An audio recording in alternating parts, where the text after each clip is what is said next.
Bienvenidos a esta sesión de la historia económica, social y política de Colombia en el siglo XX y lo que cursa el siglo XXI. Hoy abordaremos un tema que es esencial para poder comprender las lógicas de la conflictividad colombiana y es lo que tiene que ver con las políticas de seguridad y defensa a lo largo de todo el siglo XX y el siglo XXI. En esta sesión puntualizaremos algunas ideas fuerzas sobre el comportamiento que ha tenido este sector, que es el sector de la defensa, en relación con los conflictos y el manejo de la doctrina militar y política en relación con la seguridad. El desarrollo entonces de las políticas de seguridad y defensa de Colombia durante el siglo XX y lo que va del siglo XXI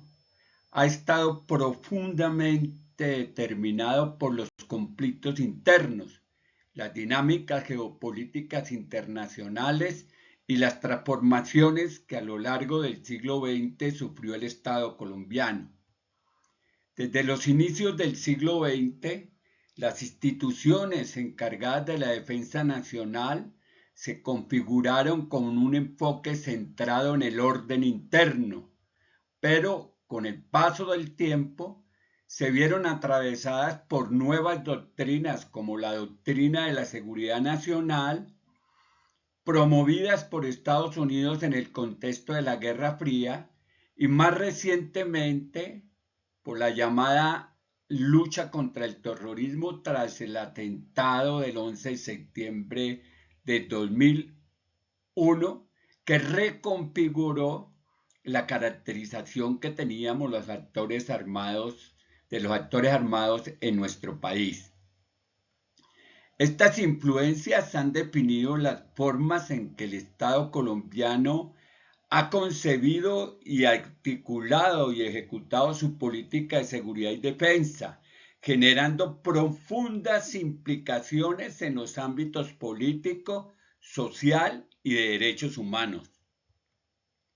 Para analizar este proceso de manera estructurada, pueden plantearse una periodización dividida en 5 etapas fundamentales, las cuales miraremos una a una con sus componentes esenciales y los atributos de caracterización que les corresponden.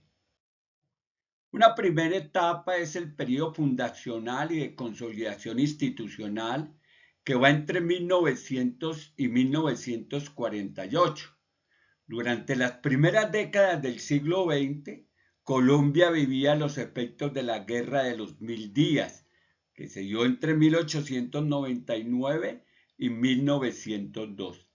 Un conflicto civil que dejó profundas heridas en la institucionalidad y llevó al país a reforzar sus estructuras militares. En esta etapa, la política de defensa se centraba en la organización del Ejército Nacional y la creación de instituciones como la Escuela Militar de Cadetes, que se crea en 1907, y la Policía Nacional como un cuerpo civil militar. La principal amenaza percibida era la subversión liberal, que aún tenía fuertes raíces entre la población. El Estado adoptó un enfoque marcadamente centralista y represivo para garantizar el orden público. El conflicto heredado del siglo XIX entre liberales y conservadores define en alguna medida las políticas de seguridad durante el régimen conservador, cuyo enemigo central, el subversivo de la época, era el Partido Liberal. Durante este periodo no existía aún una doctrina internacional clara que guiara la política de seguridad nacional. Sin embargo, se puede decir que las lógicas predominantes eran de control social y pacificación, en un contexto de fuertes tensiones entre partidos tradicionales, el liberal y el conservador, que derivan posteriormente en una etapa que es conocida en la historia de nuestro país como la violencia. El segundo periodo importante a señalar es el conflicto bipartidista y el inicio de la insurgencia. Ese periodo se va a dar entre 1948 y 1965. La violencia partidista alcanzó su punto máximo con el asesinato de Jorge Eliezer Gaitán Ayala en 1948, lo que dio origen al llamado Bogotazo y a una década de guerras regionales entre liberales y conservadores.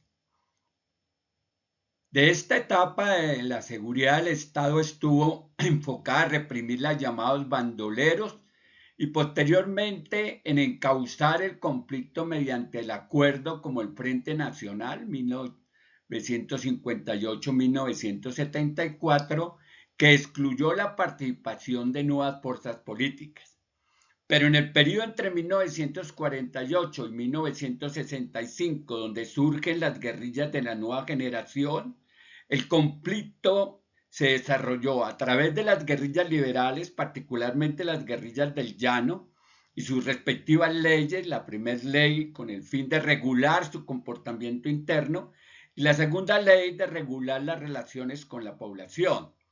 Este periodo de las guerrillas liberales para enfrentar la represión conservadora es importante tomarlo en consideración porque son los antecedentes que tenemos de los ciclos de violencia que van a seguir a ese proceso después de que estas guerrillas se desmovilizan y surgen las guerrillas comunistas o las guerrillas revolucionarias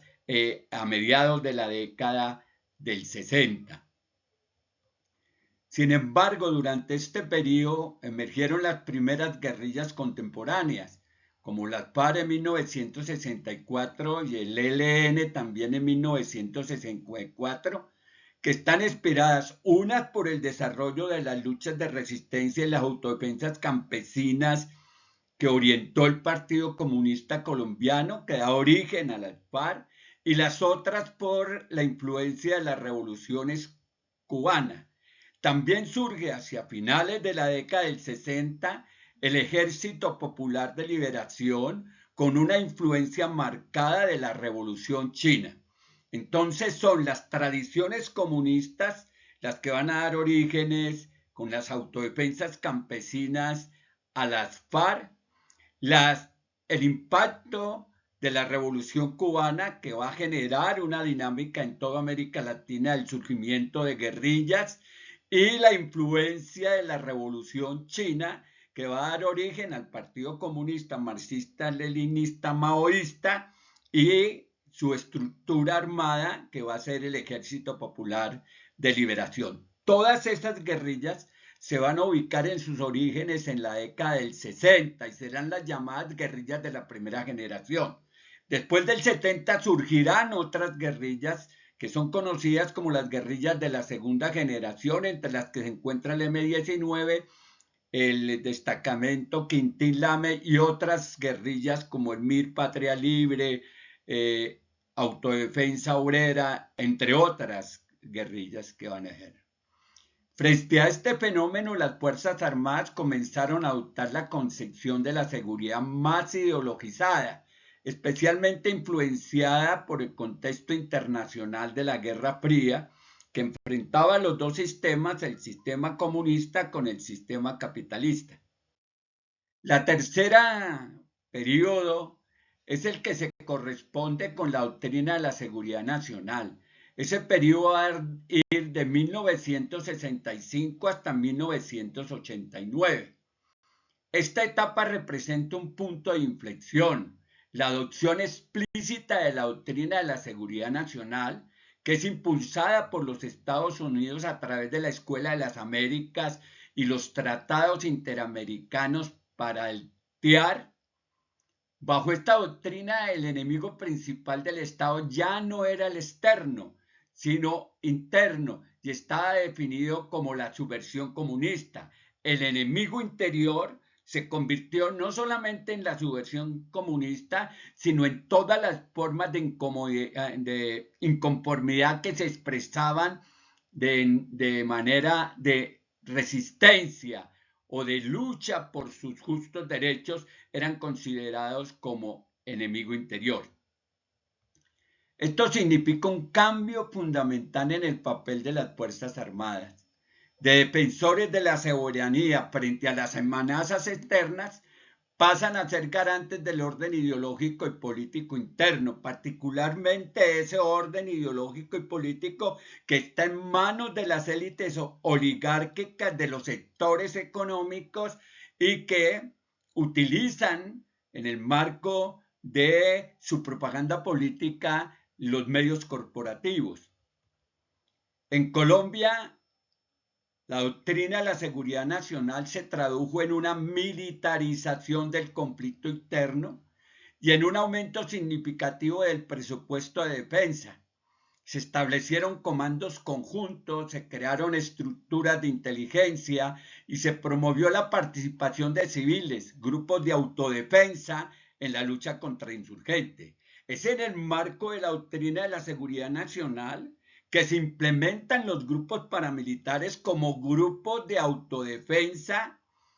que involucran a los civiles en las tareas de la seguridad y la defensa en todo el territorio nacional. Esta estrategia tuvo graves consecuencias en materia de derechos humanos al generar alianzas de facto entre miembros de la fuerza pública y grupos paramilitares, situación que no hemos logrado superar completamente, que se convirtieran en actores claves de la violencia en las décadas siguientes. Durante este periodo también crecieron exponencialmente el narcotráfico y la criminalidad organizada, particularmente a través de los cárteles de Medellín y el cártel de Cali, pero en la internacionalización de las economías del narcotráfico surgieron nuevos actores armados que estaban articulados a la empresa del narcotráfico y que funcionaban en el control territorial, no solamente en las rutas del comercio de narcotráfico, sino en el usufructo de las poblaciones y de los territorios donde desarrollaban esta industria. La seguridad nacional se reconfiguró en una doble dimensión: combatir simultáneamente a las guerrillas y al narcotráfico, que muchas veces se entrelazaban. Las guerrillas llegaron a las economías del narcotráfico a través de la impuestación con el propósito de financiar su guerra revolucionaria, pero posteriormente, como lo veremos en el cambio de la naturaleza de la violencia en el país, el narcotráfico consume a estos grupos armados insurgentes y los pone en un proceso de acumulación capitalista criminal. El cuarto periodo es la reconfiguración de la seguridad entre el paramilitarismo y la lucha antidrogas. Ese periodo va a ir de 1990 al 2001. El fin de la Guerra Fría y la nueva Constitución Política de Colombia de 1991, han pasado tres cosas que son importantes señalar. Primero, hemos pasado con el derrumbe de el muro de Berlín y la finalización del mundo bipolar entre Rusia y Estados Unidos, la Unión Soviética, la URSS más bien, la Unión Soviética y Estados Unidos. Con la caída del muro en el 89 se genera una nueva dinámica donde el enemigo ya no es el comunismo, porque el comunismo supuestamente se está acabando, sino que surgen nuevos actores, y esos nuevos actores que surgen son el narcotráfico y el terrorismo, que van a ser los que van a definir las lógicas de la nueva confrontación en términos de la seguridad continental, de la seguridad global y la de seguridad nacional. Entonces, el fin de la Guerra Fría y la expedición de la nueva Constitución de 1991 abrieron un periodo de transición en las políticas de seguridad. Se intentó dar un enfoque más civilista a la seguridad, fortaleciendo instituciones como la Fiscalía General de la Nación, la Defensoría del Pueblo, así como promoviendo procesos de desmovilización con algunas guerrillas, el M-19, el EPL, el Quintín Lame, que van a ser quienes van a llegar a los procesos de paz del 90 y van a hacerse partícipes de la Asamblea Nacional Constituyente que arrojará como resultado la Constitución de 1990. Sin embargo, el vacío dejado por las guerrillas desmovilizadas fue ocupado por grupos paramilitares articulados en torno a las Autodefensas Unidas de Colombia, que se expandieron a lo largo del país con la complicidad y la tolerancia de sectores estatales y privados. Tendremos una sesión dedicada únicamente al paramilitarismo y a los distintos enfoques a través de los cuales se presenta el fenómeno paramilitar en nuestro país y cómo se desarrolla, cómo se percibe para generar las nuevas formas de la violencia. Las políticas de seguridad del Estado tendieron a subcontratar la represión en estas estructuras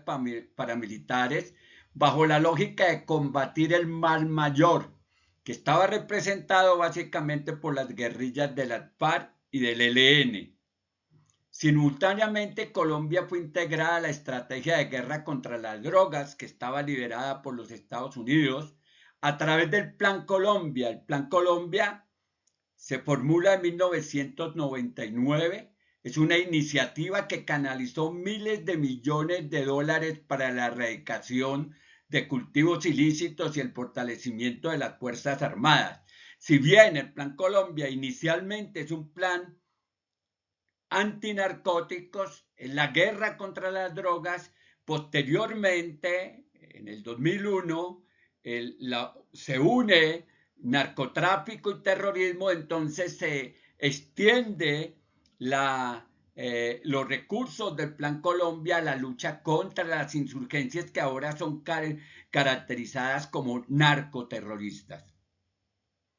Aunque el discurso era el combate al narcotráfico, en la práctica muchas de estas acciones estuvieron dirigidas contra las guerrillas, transformando el conflicto interno en una guerra contra la insurgencia financiada internacionalmente. Y el último periodo es el de la lucha contra el terrorismo y la securitización del Estado, que va a ir del 2001 al 2024. Tras los atentados del 11 de septiembre del 2001, el discurso de seguridad global cambia drásticamente. Colombia se suma a la agenda antiterrorista internacional y tanto las FARC como el ELN fueron incluidas en la lista de organizaciones terroristas por parte de Estados Unidos y la Unión Europea. Esta nueva categorización implica una radicalización de la política de la defensa nacional. El presidente Álvaro Uribe Vélez, de 2002 al 2010, implementó la política de seguridad democrática que fortaleció la presencia militar en todo el territorio, elevó el gasto en defensa y transformó el ejército en el eje central del Estado. Se impulsó el reclutamiento de soldados profesionales, se masificaron los operativos militares y se promovió la colaboración de ciudadanos mediante redes de informantes. Sin embargo, este enfoque, que tuvo fuertes cuestionamientos por el escándalo de los falsos positivos, ejecuciones extrajudiciales de civiles presentados como guerrilleros muertos en combate, evidenció las profundas tensiones entre seguridad y derechos humanos durante la administración del presidente Álvaro Uribe Vélez. A pesar de los avances en el debilitamiento militar de las FARC, el costo social y ético de esa política de la seguridad democrática fue enorme. Con el proceso de paz impulsado por el gobierno de Juan Manuel Santos, 2010-2018, que culminó con la firma del acuerdo del 2016 con las FARC, se buscó una nueva concepción de la seguridad más integral, centrada en la construcción de la paz territorial. Sin embargo, el posacuerdo trajo nuevos desafíos: la reconfiguración de grupos armados residuales, el crecimiento de organizaciones criminales como el Clan del Golfo y una débil implementación del acuerdo han llevado a un retroceso en materia de seguridad humana. sobre todo el periodo de gobierno de Iván Duque Márquez, que detuvo la implementación del acuerdo y simuló impulsando acciones de su gobierno como si estuviera haciendo implementación del acuerdo, pero estuvo en contra del sistema integral de verdad, justicia, reparación y compromiso de no repetición, y persiguió la justicia y persiguió toda la propuesta del acuerdo de paz que el gobierno del presidente Juan Manuel Santos había firmado con las FARC. En el presente, estamos en el 2025, la política de seguridad sigue tensionada entre un enfoque militarista heredado del siglo XX y las demandas de un enfoque multidimensional basado en el respeto a los derechos humanos y el desarrollo territorial y la justicia social. El gobierno del Pacto Histórico en cabeza del presidente Gustavo Petro ha buscado impulsar un modelo de seguridad humana que no solamente toma en consideración los aspectos militares y policiales, sino que adicionalmente busca hacer una oferta de la presencia del Estado en los territorios acompañada de la garantía institucional para el ejercicio de los derechos de la población. Una reflexión final para esta presentación hacia una nueva doctrina de seguridad. El largo recorrido de las políticas de seguridad y defensa en Colombia muestra una constante, el uso predominante de la fuerza como principal instrumento de Estado para enfrentar los conflictos sociales y políticos. Desde la doctrina de la seguridad nacional hasta la lucha contra el terrorismo, la estrategia ha girado en torno a la militarización de la vida pública, el señalamiento del enemigo interno y la centralidad de la defensa como el pilar del orden estatal. Sin embargo, esta estrategia ha fracasado en garantizar una seguridad sostenible. La persistencia del conflicto armado, la expansión económicas ilegales y la fragilidad institucional en regiones periféricas indican que la seguridad no puede ser reducida a una dimensión militar o policial únicamente. Hoy se impone la necesidad de formular una nueva doctrina de la seguridad democrática que incorpore elementos como la justicia transicional, la verdad histórica, la participación ciudadana, el desarrollo económico con equidad y la protección del medio ambiente. Es indispensable entender que la seguridad es inseparable de la garantía de los derechos fundamentales y del fortalecimiento de la legitimidad del Estado en todo el territorio nacional, que la fuerza pública no puede aliarse con actores ilegales con el propósito de cumplir con la responsabilidad y la misión que tiene de combatir las fuerzas perturbadoras del orden público en los territorios. En definitiva, Colombia debe superar la herencia de una seguridad basada en la represión para construir un modelo de seguridad humana que coloque en el centro la vida digna, la convivencia y la paz. Ese es el verdadero desafío que tienen los gobiernos del siglo XXI. Bueno, hemos visto esta presentación que hemos elaborado sobre cómo ha evolucionado la política de seguridad a lo largo del siglo XX y lo que va del XXI. Esperemos mirar cómo se han desarrollado también los conflictos y cómo se han transformado a lo largo de todo este periodo.